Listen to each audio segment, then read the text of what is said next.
ची विद्यार्थी मी आज आपल्यासमोर क्रांतीज्योती सावित्रीबाई फुले यांच्याविषयी माझे मनोगत व्यक्त करत आहे.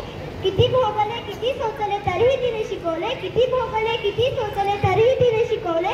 श्री शिक्षणाचे धडे पुढे, श्री शिक्षणाचे धडे पुढे तिच्या साऱ्या लेकींनी गिरवले, तिच्या साऱ्या लेकींनी गिरवले. सावित्रीबाई फुले यांचा जन्म 30 जानेवारी 1831 रोजी सातारा जिल्ह्यातील नायगाव येथे झाला. त्यांच्या आईचे नाव लक्ष्मीबाई तर वडिलांचे नाव खंडोजी नेवसे पाटील हे होते. त्यांचा विवाह अवघ्या 9व्या वर्षी महात्मा ज्योतिबा फुले यांच्याशी झाला. लग्नानंतर ज्योतिबांनी त्यांना लिहायला वाचायला शिकवले.